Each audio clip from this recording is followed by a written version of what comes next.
हरे कृष्णा। सभी वैष्णव भक्तों के चरणों में दंडवत प्रणाम।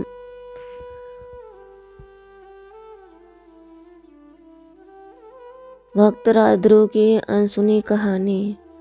अभी तक हमने 3 भागों का श्रवण किया है, जिसमें ध्रुव महाराज भगवान से आशीर्वाद प्राप्त करके, वरदान प्राप्त करके घर वापस आ रहे हैं।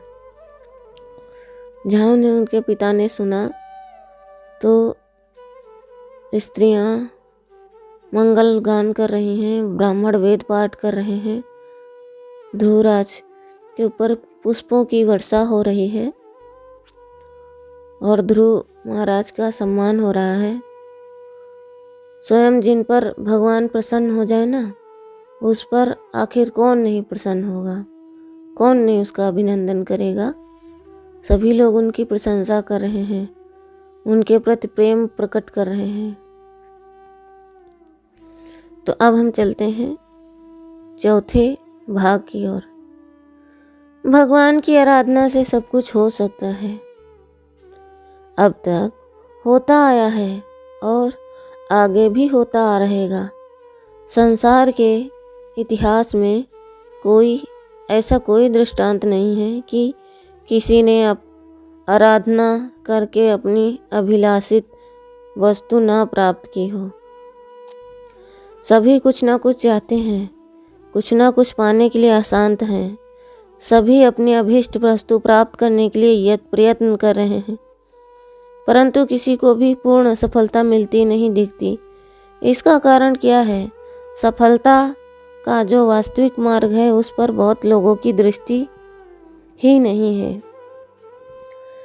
सफलता कैसे प्राप्त की जाए और किस विषय में प्राप्त की जाए, ये बहुत कम लोग ही जानते हैं, बहुत कम लोग ही दृष्टि होती है।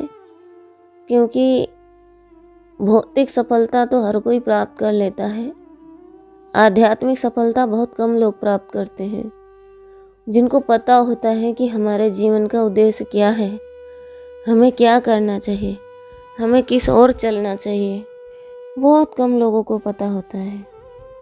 अपनी बुद्धि शक्ति से, अपने शरीर की शक्ति से अथवा अपने धन जन की शक्ति से अब तक पूरी सफलता ना किसी को प्राप्त हुई है और ना हो सकती है, क्योंकि वे शक्तियाँ ही अपूर्ण हैं, बिखरी हुई हैं, इधर से उधर भटका करती हैं। उनके द्वारा कोई काम पूरा हो कैसे सकता है?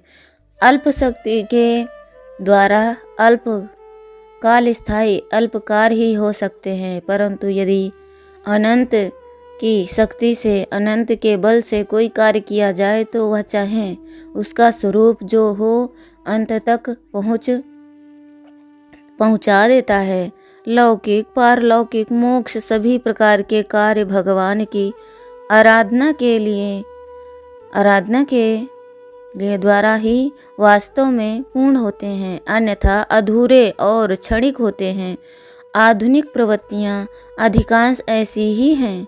प्राचीन काल में ऐसी बातें नहीं थीं।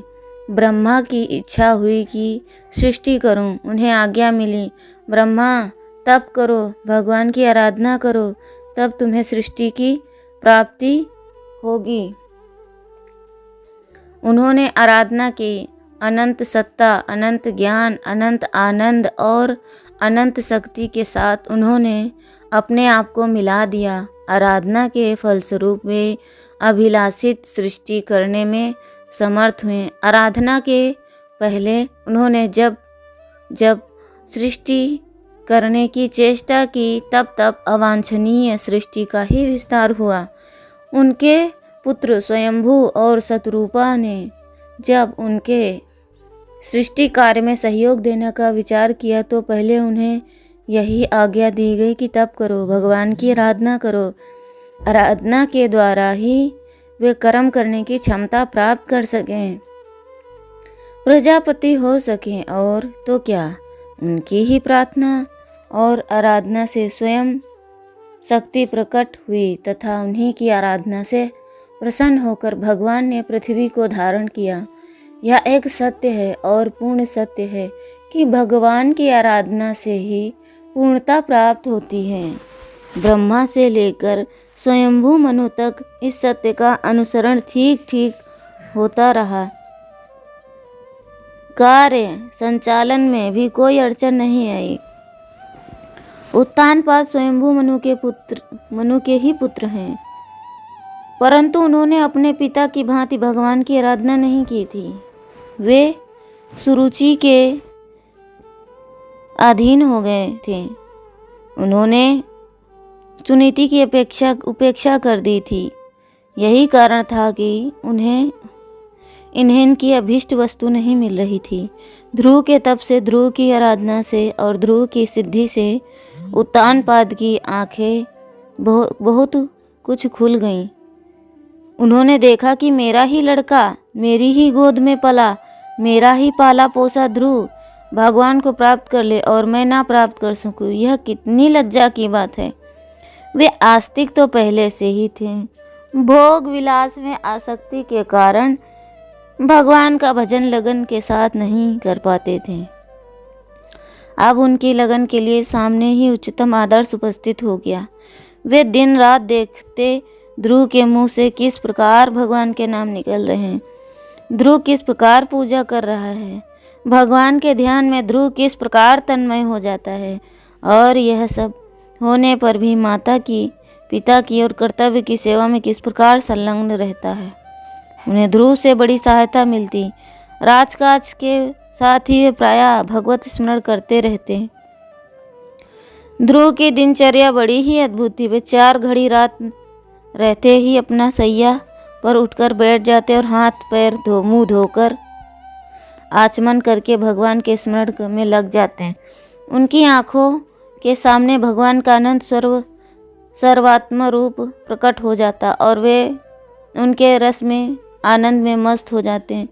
अनुभव करते हैं कि विश्व के अणु अणु में, परमाणु परमाणु में भगवान व्याप्त हैं तथा वे सब और मैं भी भगवान में ही डूब उतरा रहे हैं, बल्कि यह सब भगवान का ही व्याप्त रूप है।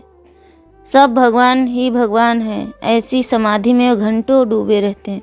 अरुणोदय के पूर्व उठकर शौच, स्नान आदि नित्य क्रिया करके और घर लौटने पर जब से यज्ञोपवीत संस्कार हो गया था, तब से विधि पूर्वक संध्या वदन करके गायत्री का जप करते। सूर्योदय के समय भगवान सूर्य को अर्घ्य देते और भगवान के मंगलमय नामों का उच्चारण करते।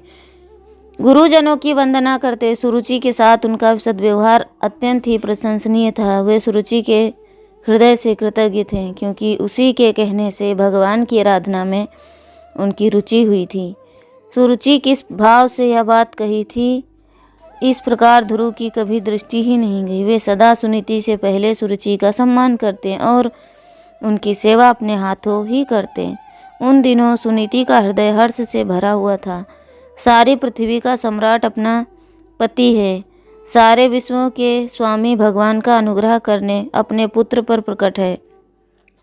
पुत्र भक्त है, विनयी और सेवापरायण है। माता को और क्या चाहिए। या ध्रुव को अपनी गोदी में उठाकर उनकी तपस्या, उनके भगवत दर्शन और उनकी अनुभव की बातें पूछती।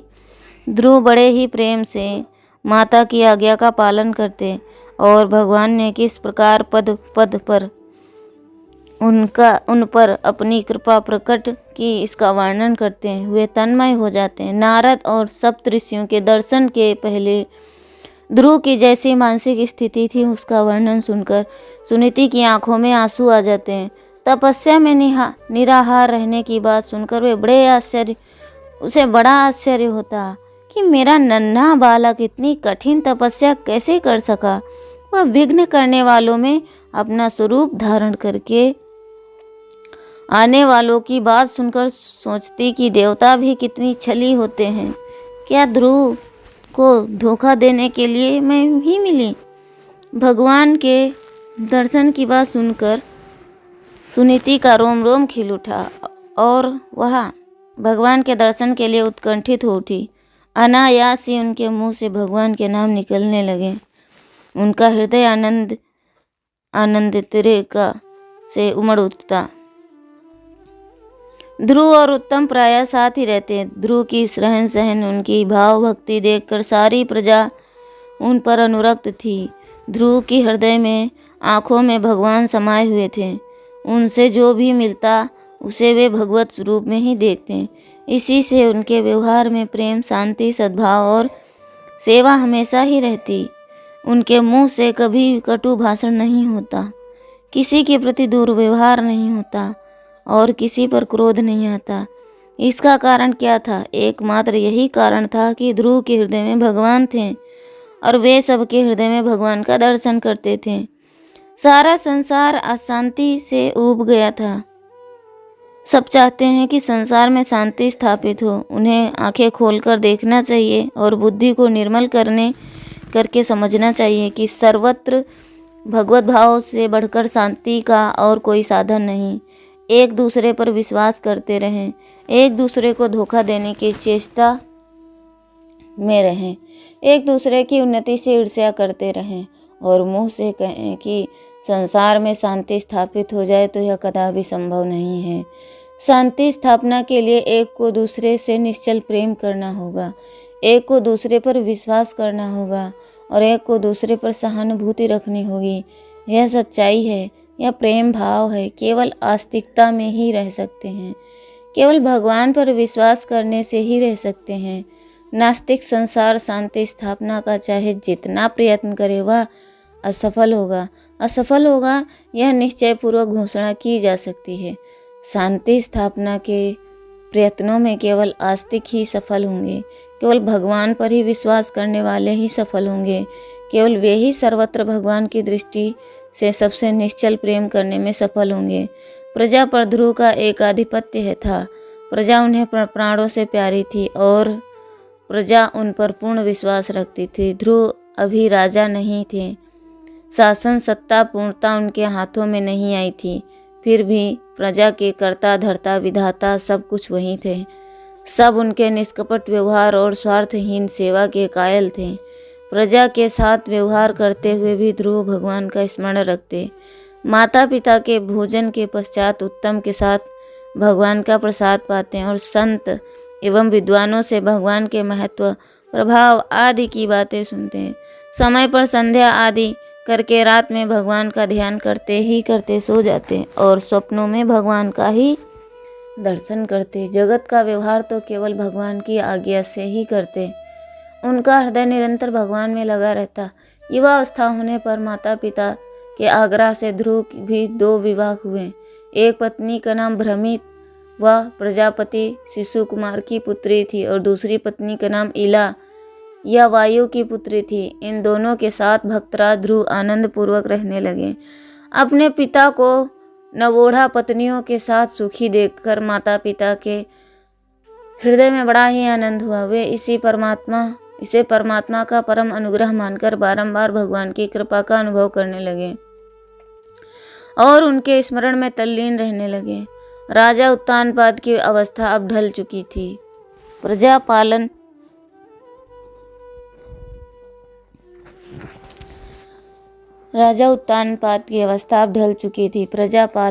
की कोई चिंता थी ही नहीं, क्योंकि ध्रुव इस काम के लिए पूर्णतः योग्य थे। उन्होंने सोचा कि इतने दिन तो भगवान को प्राप्त किए बिना व्यतीत गए, अब यह बुढ़ापा भी यूं ही बीत जाना चाहता है। जो दिन बीत गए उनकी चिंता तो क्या लाभ, अगले दिनों में भजन में ही बिताना चाहिए। जिन विषयों का भोगते भोगते मैं इतने दिनों तक तृप्त नहीं हो सका, अब उनसे तृप्त हो जाऊंगा, यह आशा कैसे की जा सकती है।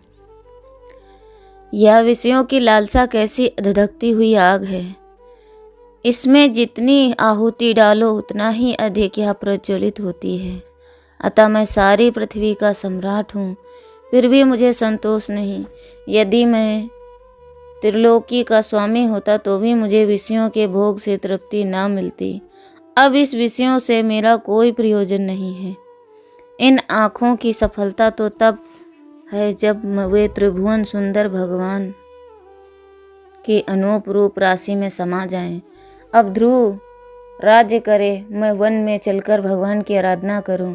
ध्रुव के इतने दिनों से सत्संग से उनका अंतःकरण निर्मल हो गया था।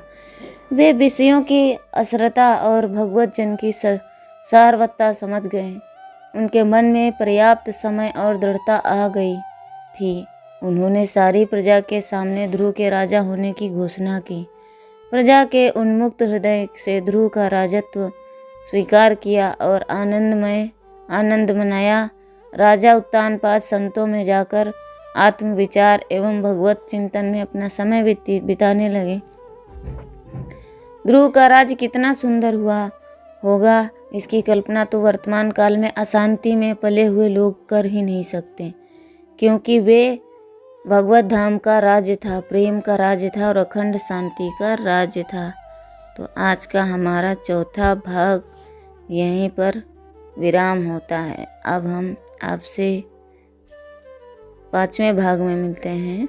तब तक के लिए श्रवण करें, क्योंकि भक्ति की 9 विधियों में से प्रथम विधि है श्रवण।